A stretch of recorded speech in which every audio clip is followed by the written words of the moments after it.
é uma boa pergunta. A suspensão das convocações de Curitiba, nós soubemos justamente no começo do mês de novembro do ano passado, 2019, da boca do próprio cônsul-geral, Rafael Festa, que havia dito que adiaria, né, a convocação de novembro, em virtude da chegada desse vademecum, desse roteiro, né, do reconhecimento da cidadania italiana. O que, num primeiro momento, quando eu escutei aquilo, me pareceu fazer sentido, né, inicialmente. E fui eu que acabei colocando isso a público, porque não foi todo mundo que deu a devida atenção a essa declaração dele. E desde então nós estamos à espera desse roteiro, desse vademecum. Nós, inicialmente, como presidentes dos comitês, solicitamos à embaixada, né, o vademecum, no sentido de opinar, né, no sentido de poder dar a nossa contribuição e, eventualmente, críticas sobre o conteúdo desse roteiro. Inicialmente, o Giuseppe Patané, que é o responsável da coordenação consular na embaixada, disse que o vademecum já estava pronto, então que não havia nada mais para inserir nele, né, ou criticar nele.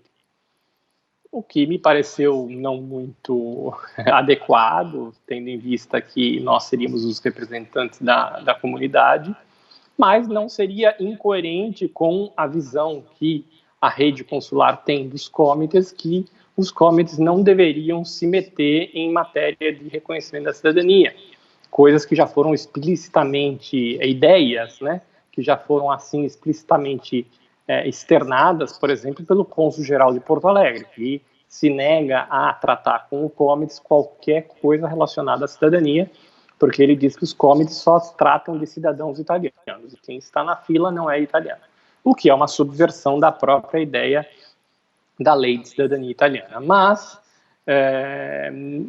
enfim, foi-nos dito na reunião que não haveria mais o que fazer, porque o vademecum estava pronto. Tempos depois, o André Lance, que é o presidente intercomitês, conseguiu obter esse vademecum para que nós opinássemos. Eu, num primeiro momento, me assustei. Eu me assustei com o vademecum, porque era uma coisa extremamente pobre, pouco objetiva, muito pior dos antigos vademecum que houve no passado, né? Então, fiquei bastante perplexo pela qualidade daquele roteiro muito ruim. Né, externei isso aos colegas, disse, eu não acredito, é esse o roteiro que eles dizem que estava pronto, né, uma coisa absolutamente, um rascunho do rascunho, né. Fiz as minhas observações, que não foram poucas, gostaria até de ter feito mais, mas naquele momento era um momento ruim para mim, e de qualquer maneira fiz várias observações, enfim, enviei a minha contribuição, como assim fizeram outros presidentes de comitês, como o próprio André Lance, como o Cláudio Zipilli de Brasília, como a Rosalina Zorzi de Porto Alegre, colocamos ali as nossas observações, que eu não tenho ideia se foram de alguma forma lidas ou acatadas ou o que for, porque não sabemos em que estágio está esse roteiro, né? Eu, inclusive, conversei com ex-colegas de consulado, não só de Recife, mas também em São Paulo, e me relataram também que, ao verem, se surpreenderam com aquele roteiro, né? E no momento atual sabemos que não se sabe o que vai dar com esse roteiro, e a convocação de Curitiba continua em suspenso. Semana passada foi dito que a cônsul honorária, vice-cônsul honorária de Londrina, havia dito que esta semana saía a convocação de Curitiba. Estamos na segunda-feira, né? Dia 27 de janeiro de 2020. Ainda temos mais aí 4 dias pela frente, vamos ver se essa semana sai. Tivemos a surpresa da convocação de São Paulo semana passada, né, que convocou 3 anos de uma vez só. Né, convocou aqueles enfileirados que haviam pegado a sua senha em 3 anos, 2008, 2009 e 2010, se não me engano, o que é, de alguma forma, surpreendente, né, porque é a primeira vez nos últimos anos que São Paulo faz um movimento dessa forma.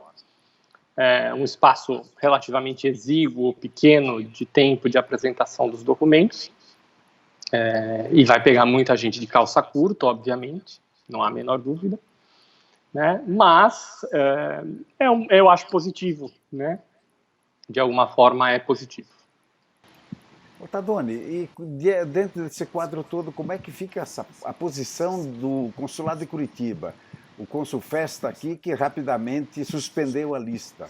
O pessoal está furibundo com ele. O que eu acho que falta é transparência, né? Eu acho que isso, em geral, em todos os consulados, falta transparência. Curiosamente, na atualidade, o consulado mais transparente é o consulado de São Paulo, né? Eu acho que é aquele que tem tido a melhor comunicação com o público, dentro de um certo limite, mas eu acho que o consulado de São Paulo tem tomado algumas atitudes interessantes. Antes era o consulado de Porto Alegre, né? Porque o cônsul Niccolo Pinti,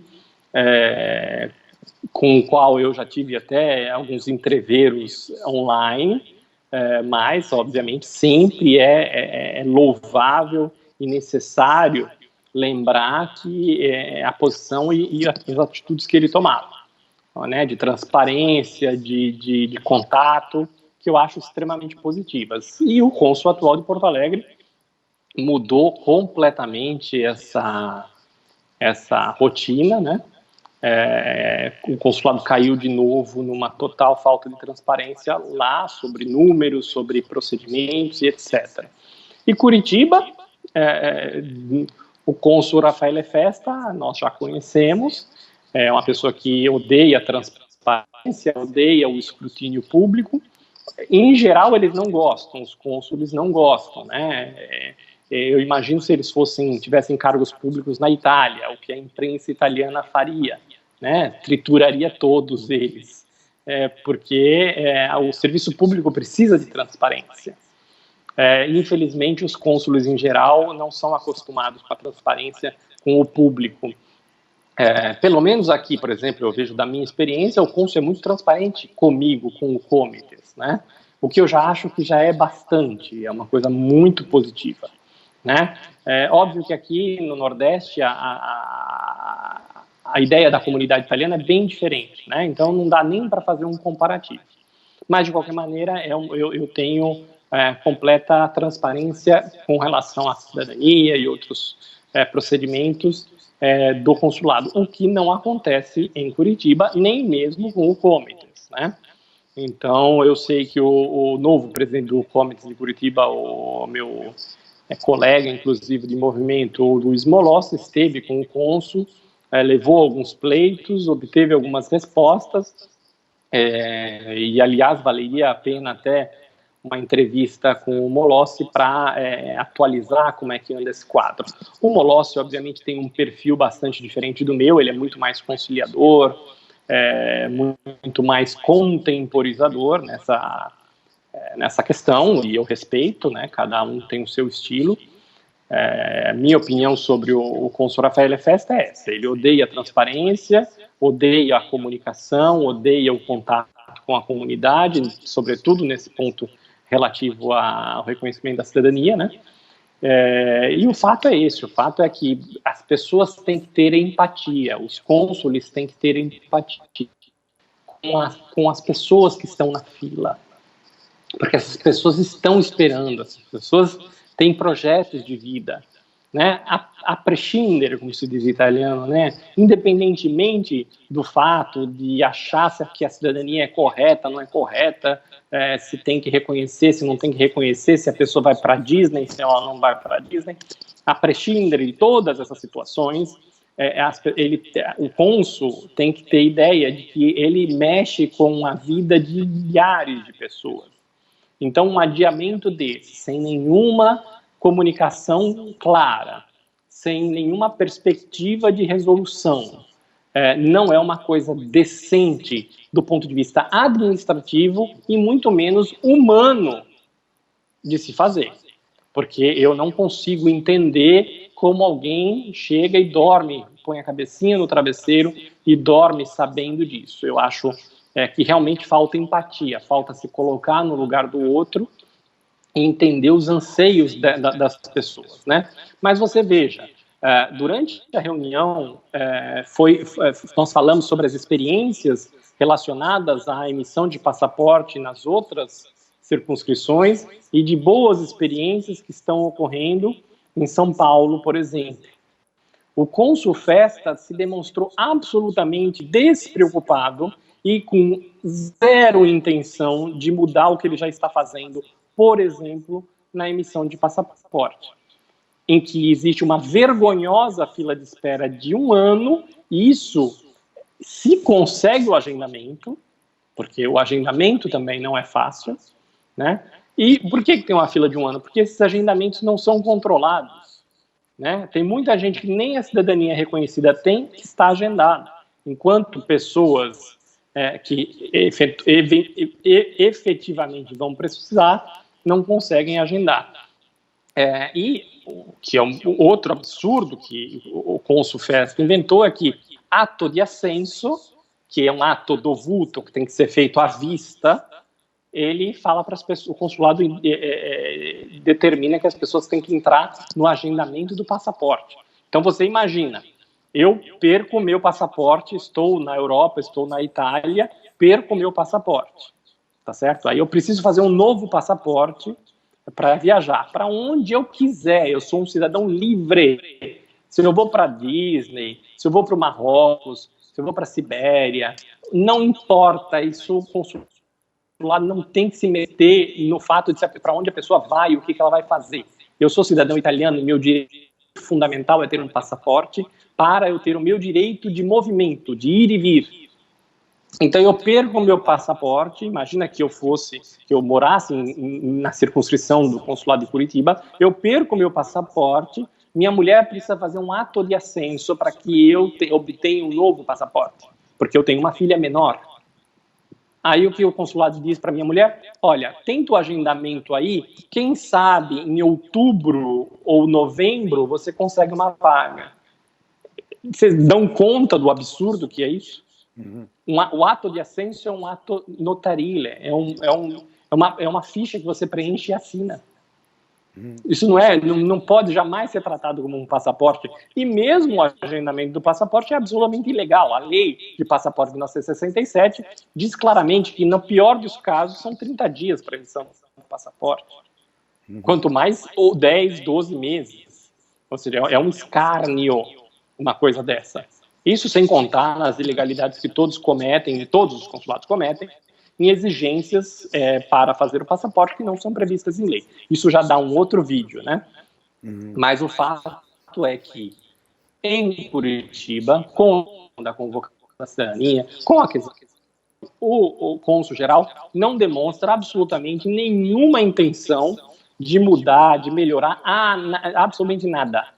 Na reunião de novembro que nós tivemos, por exemplo, o cônsul de Belo Horizonte se demonstrou interessado em entender a experiência de São Paulo para tentar fazer algo parecido que parece ter dado certo. Parece não, deu certo. O cônsul de Curitiba em nenhum momento fez qualquer movimento de se interessar por qualquer boa prática que tenha dado certo em outro consulado. Ele vai continuar fazendo o que ele quer, porque ele não tem empatia, ele não tem a menor intenção de ser uma pessoa benquista, seja pela comunidade, seja pelos presidentes do Comics, e eu sinceramente não entendo isso, né? Porque eu não sei por que uma pessoa tem esse tipo de comportamento. E com relação à convocação é um desrespeito, é falta de transparência, é algo que é, na minha opinião, injustificado. Muitas pessoas me escrevem e dizem, mas o que é o que eu posso fazer? Eu falei assim, mas amigo, a própria fila já é ilegal. A própria fila já está contra a lei. Então, como é que você vai fazer alguma coisa contra um adiamento? Tudo já está ilegal. Todo o ambiente é um ambiente fora da lei, né? É só a cereja do bolo, né?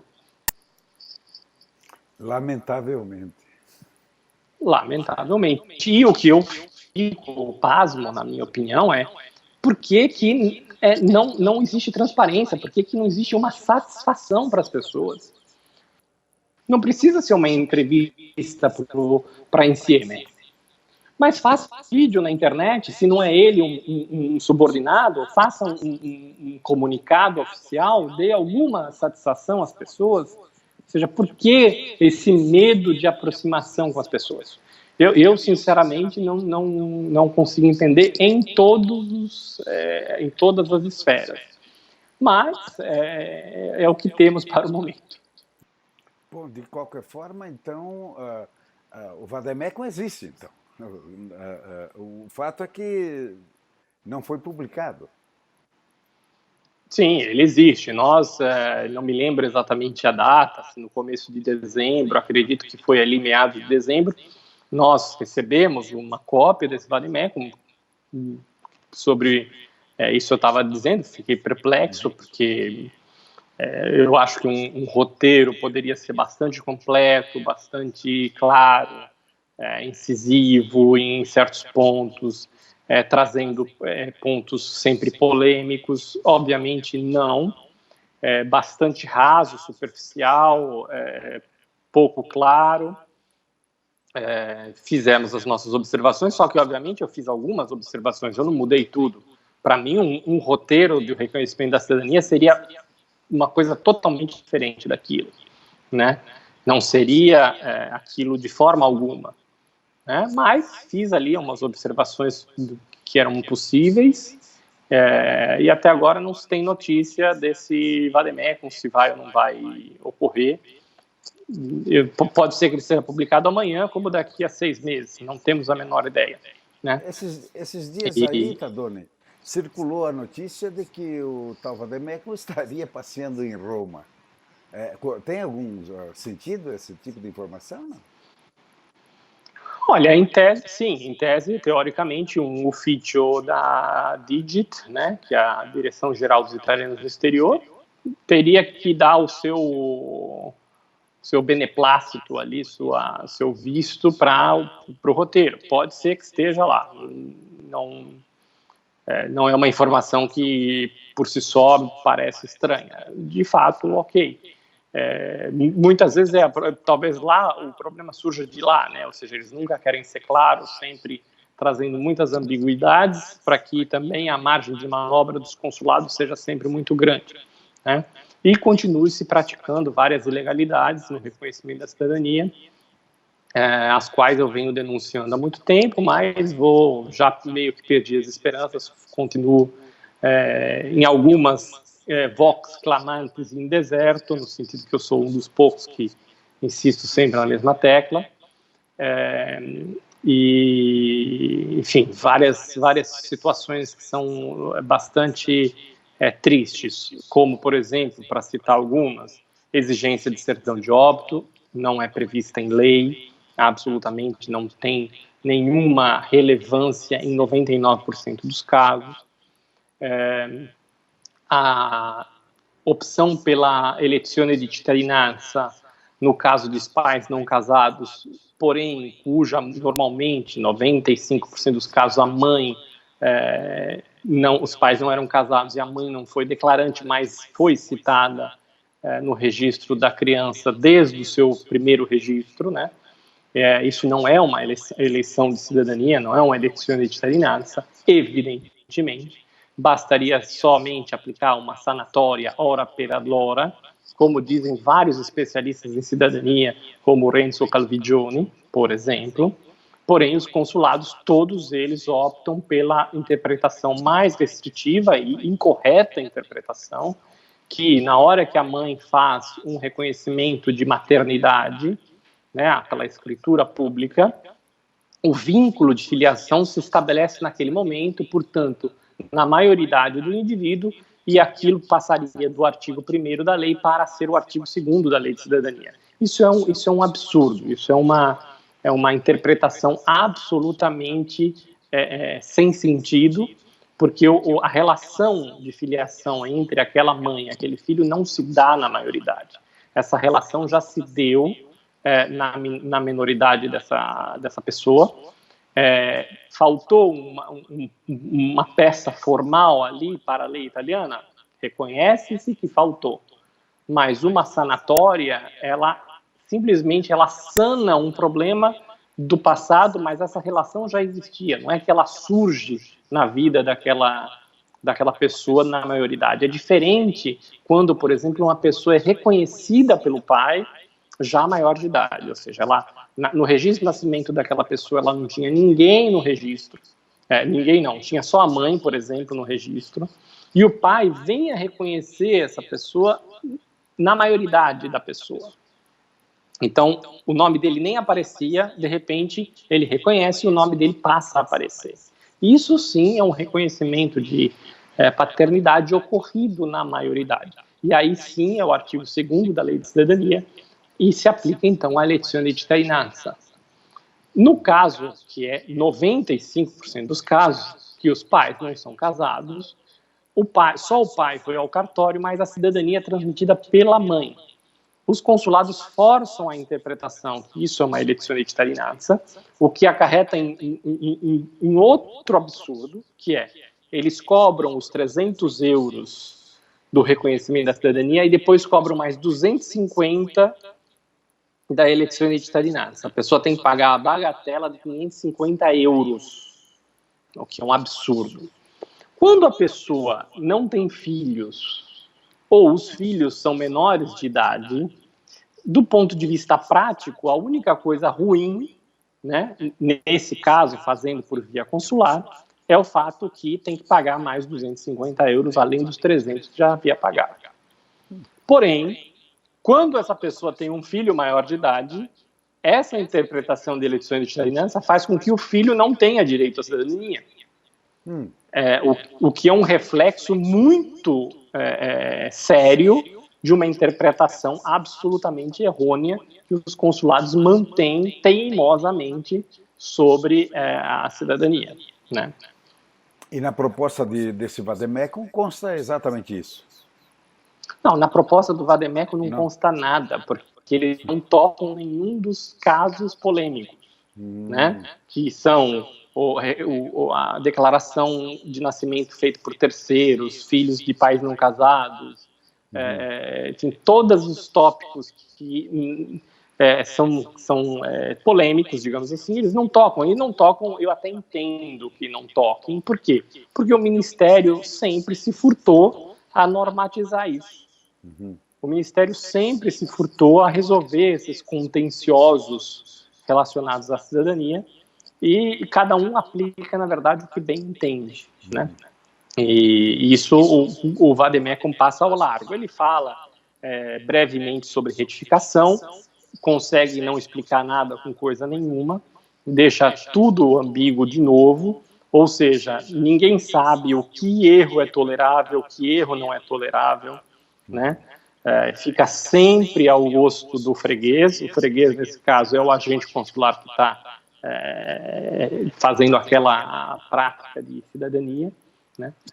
E continuamos sempre nesse mesmo diapasão de ambiguidade que sempre existiu desde que eu passei a ver e me interessar por cidadania italiana. Sempre foi assim, né? Então, até na época, 20 anos atrás, alguns consulados aplicavam, se era só uma letra, podia, se era não sei o que, não podia, se não mudava-se o som, podia, enfim, uma série de absurdos sem nenhuma base legal, e até hoje é assim, tem consulado que chega na hora, por causa de uma banalidade, e diz que tem que retificar, né? O consulado de Belo Horizonte, a pessoa retifica, aí em alguns casos o consulado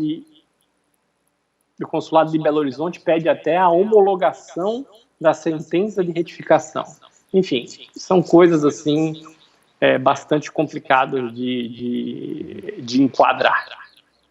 E da parte dos comitês, tardando mais esse vade-mecum, Existe alguma intenção de ação política dos cômites em cima dessa questão? Olha, eu acho que ele já está tardando demais, né? Então é uma boa questão a ser levantada com os colegas e tentar ter alguma posição mais firme em que pé se encontra essa questão. Sei que a última informação justamente era essa, que estaria no Ministério aguardando análise, né? Mas sine die. Veremos, né? Talvez entrando já no mês de fevereiro seja o momento de fazer de novo a pergunta. Forse dopo o Carnevale? Forse dopo il Carnevale, chissà.